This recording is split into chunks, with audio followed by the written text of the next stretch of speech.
Hi everyone, here is Global Dialogues, Financial Times Chinese.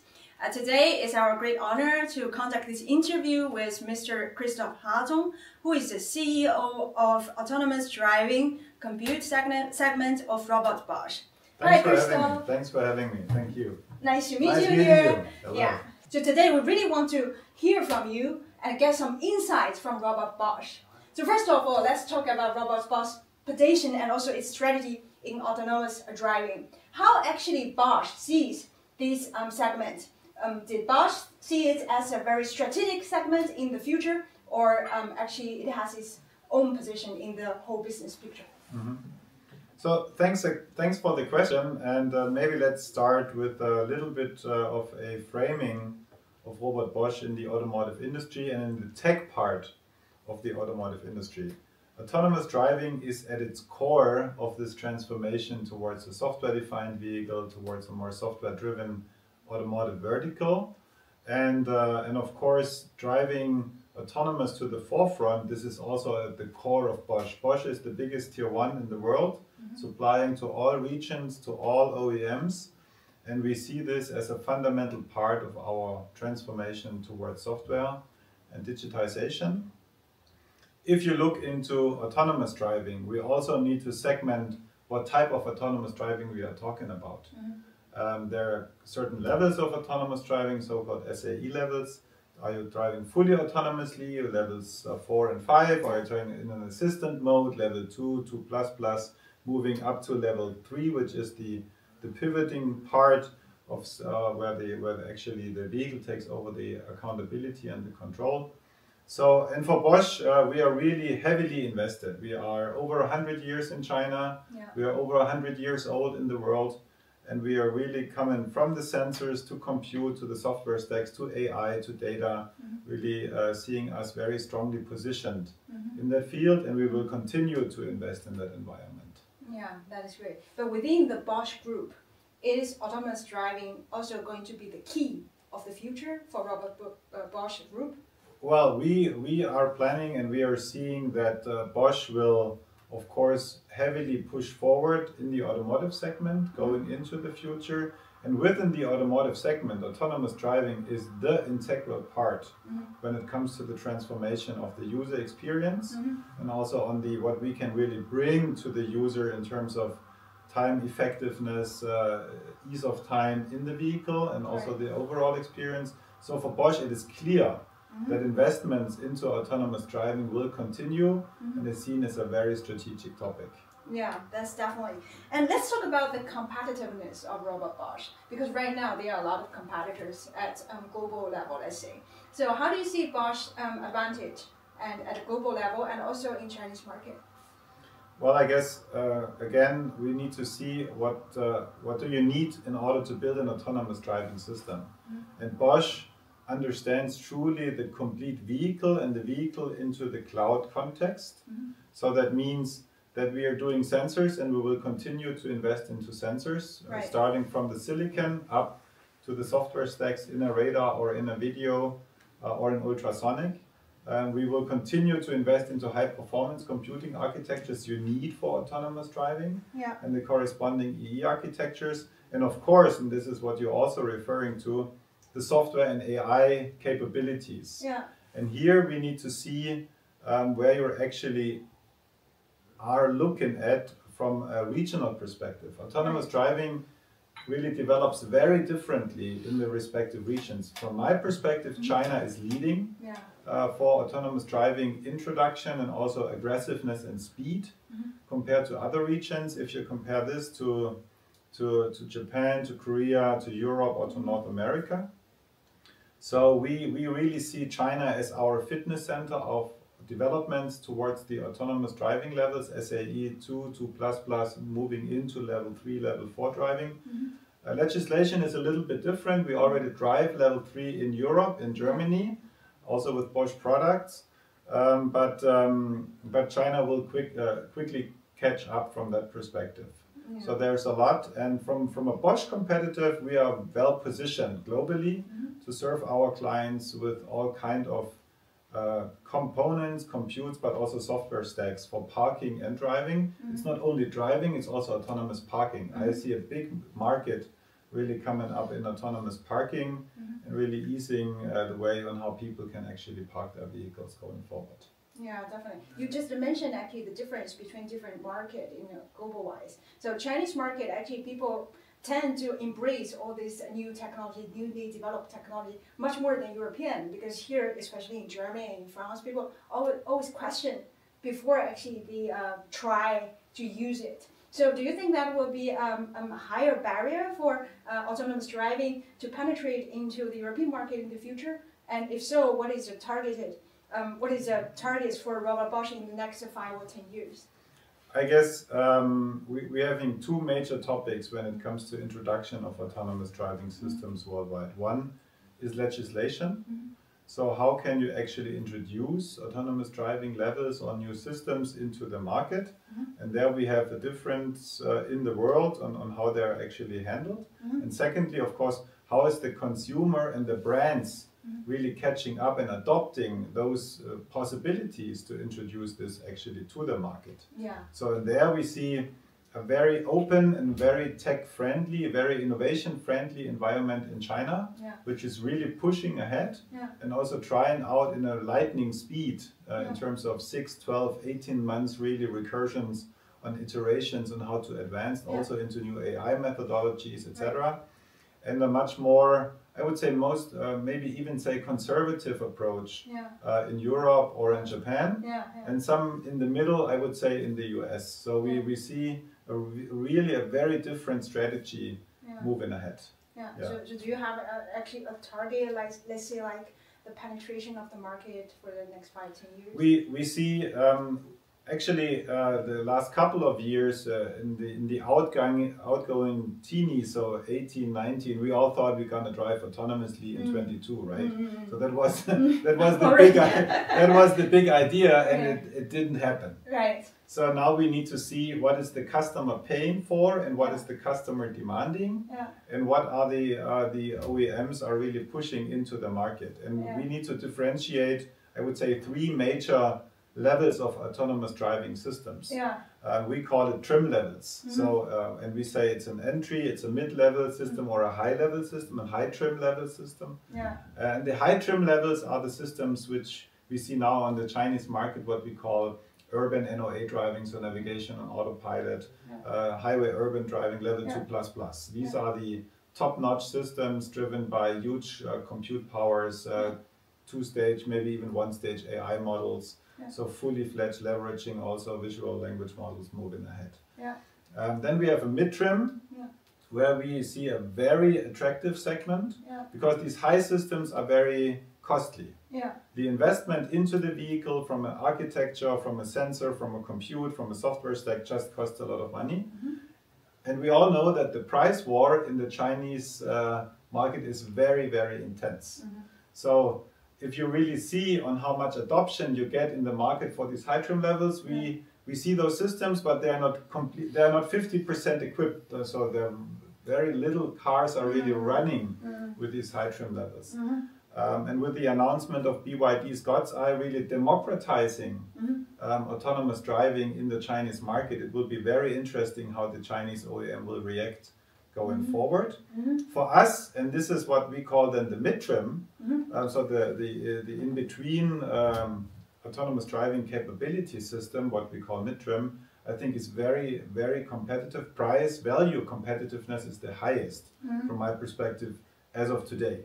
Why is that? Because this is a reasonable sized SoC, which has a computing power around 80 to 120 tops, which is also reasonable from a costing perspective. But you can drive fully level 2+ highway NOA, and you can also drive in a certain mode from an urban perspective in a navigation on autopilot. So you really bring a lot of value for a much more affordable price tag. And this is something where we get a high attraction in the market currently with a lot of feedback. We're also being able to close a lot of new contracts with Chinese OEMs. and we see a lot of competitors also moving into. So the competitiveness in China is always very, very high, as we know, and having the Momentas, the Huawei's, us, of course, moving into this. And then we have the entry segment, where you actually comply with a smart camera, so with a quick camera with a couple of radar sensors equipped, mainly for basic level functions and also safety, for emergency break-in, where we really drive this as a general equipment rate into all vehicles when it comes to the democratization of ADAS functionality. So these are the 3 trim levels, and we are really equipped for all 3 of them. On the high trim level, we are partnering together with WeRide, which is a Chinese company, in order to bring the latest technology into the top 3 players in the Chinese market. And for the other 2 levels? For the other 2 levels, we are completely running this on our own, leveraging global technologies, but also a very, very strong Chinese team with a Chinese partner on the SoC side in order to drive innovation. Local for local, and of course also leveraging our efforts we're doing globally in order to improve our competitiveness. So you mentioned the Chinese market. Actually, in China, we have this kind of a little bit like, let's say, like divided perception of Robot Bosch. So for a lot of professionals or from the OEM perspective, they know that Robot Bosch is very specialized and has a very good reputation for 100 years, right? But from the other side, from the general public, I would say like average people, they know Robot Bosch, but from mostly drills or from other consumer electronics that side. So they don't have this very high awareness of autonomous driving system, what you are doing basically right now. So are you considering also to increase a little bit the public awareness in Chinese market in the future? How do you see it? So first of all, I think we need to talk about, and this is absolutely very obvious, Bosch is a very old company with a long tradition also in China. We started in China 1900 something. Really, really very early now, over 100 years. And we have a lot of products and a lot of go-to markets, especially also in the automotive segment. And then of course, we're also doing high tech and tech in China for autonomous driving, but this is of course just a small portion of the complete Bosch. So complete Bosch is seen in the media, complete Bosch with its products, with its great products, joint venture partners, etc., moving into the market. And we are not a single purpose company like a startup doing some tech in autonomous driving. I fully buy into what you're saying, that that we need to be more visible, that we need to be more outspoken, that we need to be more thought leading what we think is the right thing in terms of understanding the overall system of autonomous driving, but also in the vehicle for safety and security and enhancing the life of the user, the customer experience. And for this, we are really actively driving this, going now more into the market, making events, tech days, as we will do in the future, also in the Auto Shanghai now upcoming. We will present ourselves very, very strongly and position ourselves as a core tech player, as a top 3 tech player for the autonomous driving technologies in China. But also, which is also very, very interesting for China and Chinese OEMs, helping Chinese OEMs to position themselves globally. If you see how the Chinese global market is, the local market is developing, it's more or less a stable market, not growing that aggressively as we have seen in the last decade or in the course. But we see a lot of interest from Chinese OEMs to go abroad, to Europe, to ASEAN, to South America. So we are actively, of course, discussing on how can we support this and help them to make that move. So you mean that you, Robot Bosch, your segment is also going to empower actually Chinese OEM to go global? Yes. Like in other markets, including the European market? Including all markets, what our customers are looking for, because homologation, safety certification are very different in Europe to China, and we are helping them with our expertise, with our system understanding on how to integrate this, and also to have all the respective legal compliances and the respective data also to train models in order to have a high quality moving ahead. Right. So let's talk about Tesla. because Tesla is apparently seen as has a leading position in autonomous driving. Do you think that Tesla has this lead and will maintain the lead in the future? And also, like, what will be the future landscape you see from your perspective in this future, in this area? And who will be the main competitor in the horizon, let's say 2035? Autonomous driving system and the position we have now in this AI-driven systems, two-stage, one-stage AI systems, data, learning, and release is key. So for this, it will be very interesting to see how all competitors and all OEMs can really leverage their data collection and training efforts in China to bring the best competitive advantage to market. And there, honestly, I don't see Tesla better or worse than others.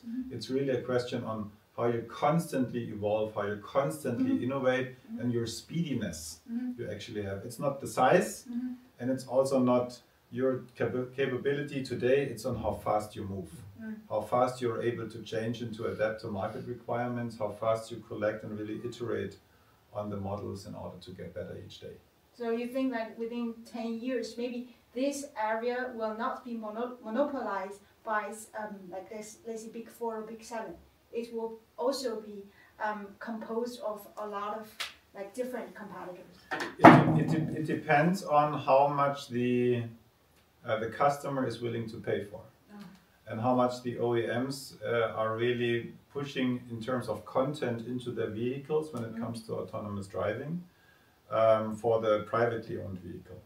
We started our discussion that there are certain segments of autonomous driving. So for the privately owned vehicle, which is the dominating topic in China as of today, this will be absolutely the case. If we see this democratization, there is not that much of differentiation, and the OEM can actually do by having a level 2++ system, which will be the most used one in the 30s into their vehicle. So this is, you have to have it. And then it's really, what is the next big thing, right? So level 3, level 4 driving will come up and will rise in the 30s for privately owned vehicle. But what will be also very much interesting, what is the move into mobility systems? So truly autonomous driving with robotaxis. So operating a fleet of robotaxis in really driving those new formats of mobility forward is something where we will see a lot of push going into the 30s in the urban areas. I don't see this in rural areas, but mostly really scaling in the urban areas. But this is then maybe a 6-digit amount of vehicles being operated in a robotaxi fleets across the world. In China, in the big cities, tier 1, tier 2 cities, tier 3 cities, in Europe and in North America. Right. Okay. Let's talk about some trends, because we look at the smartphone industry, for example. So we have seen actually the trend was like the software and started to redefine the hardware from 5 years ago. Do you think this trend will also happen like in car industry, and how will that affect actually autonomous driving this segment? Well, you're absolutely right. In the consumer electronics and also in the mobile industry, the software stacks and the ecosystem around those software stacks are defining customer experience, are driving customer experience forward. In terms of, to be very honest, in terms of hardware, we of course see more powerful SoCs, the camera is getting better, the AI capabilities are getting better, but the core of user experience, at least in the last couple of years, have not changed that dramatically from a mobile and consumer electronics perspective. Now with the rise of AI and personalized assistance and the integration of large language models, it will be again very interesting to see how AI enriches mobile experiences. For the vehicle, we are just now at the beginning of this transformation, as you say, because definition of the software-defined and the hardware-defined vehicle is something which goes into combination and moves forward. Software is of course driving innovation, speed and customer experience, and at the same time it will be the question on how do we standardize the hardware where the software is actually residing on. On the mobile side, it's very clear. It's either an Apple ecosystem or an Android based ecosystem, so an open ecosystem. For the automotive industry, I don't see only two. We have a lot of big brands, really completely verticalized, going also and investing heavily into their own hardware structures, electronics architectures, and software stacks. But we also have a lot of OEMs, leveraging industry standards. So also standardization in the next years on the hardware and on the software side will be key to drive costs down and to shift the focus towards what the customer is willing to pay for. We had this with this autonomous driving topic just recently in our talk, that we really need to focus what the customer is demanding and what the customer is willing to pay for. Right. And we're having tons of OEMs also in China, in rest of the world, trying new things. It's this new S-curve now moving up into the software-defined and electrified vehicle and electrified driving. And there will, I think, I see a bigger consolidation coming up because the market is not big enough to gain ground. So you need to leverage your scale also for the investments into hardware standardization, of course, into your software ecosystem. Yeah, definitely. I totally agree. So actually right now, if you look at the scope, like business scope of autonomous and intelligent. In Chinese market, for example, Baidu, which is also probably a competitor of your business unit, they entered into intelligent transport, for example, because they have their own robot taxi like running in Beijing and other cities. Is Robot Bosch also considering getting into this direction and also going to build up your own robot taxi and also follow up this new trend? No. We are not going into robotaxi operations and or build up of our own robotaxi fleets. We are heavily supporting, of course, companies who are doing this with the respective components, computes, or also software topics. But Bosch is a B2B company. We're having B2C in drillers and some other topics, but for automotive, we are not a B2C. We are not an OEM. And we are also not foreseeing to move into this. We also see that the investments you have to take to really sustainably move into this robotaxi business are very high. And legislation and also the integration into the mobility systems of these urban areas like Shanghai or Beijing or some other bigger cities in Europe or North America are very lengthy processes. So it takes a long time to do so. And for us, we don't see a market catching up in the next year, so we decided to stay out of this game. Okay. So at the beginning, I mentioned actually the accident recently happened with the Xiaomi car, SU7. So do you have some comments on autonomous driving and safety? Is actually safety the most important priority for this segment? Well, I can and will not judge what happened there because I don't know it. But what I can say is that Bosch, in our DNA, in everything we do, we have safety and security at its deepest core. We design systems and we try to design systems that are ultimately safe and according to the standards we actually see globally. And I would say we are top one, maybe absolutely a top 3 player when it comes to understanding how does safety look like in autonomous driving systems on a global scale, full stop. And this is what we build into our systems.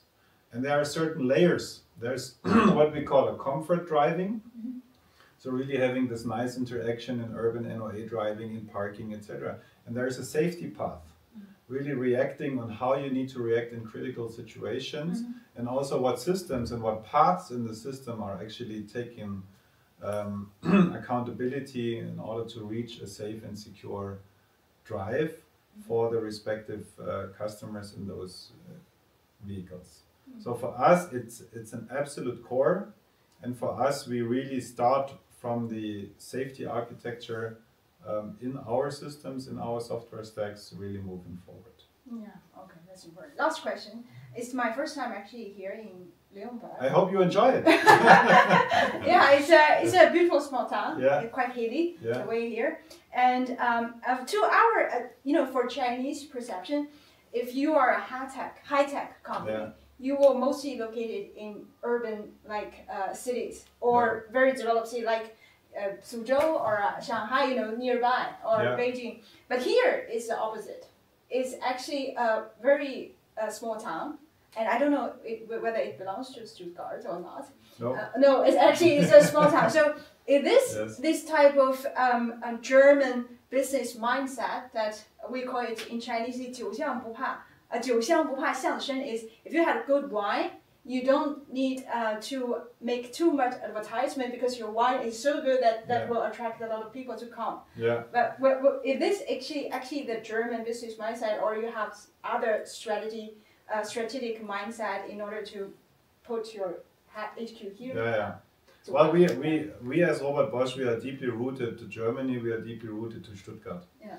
And we consider, of course, Leonberg being in the greater area of Stuttgart. So for us, this is honestly Stuttgart, to be honest. And I guess for most of the people working at Bosch, there are a lot of locations around Stuttgart where Bosch is located. On the other side, we know our roots, but we are an international and global company.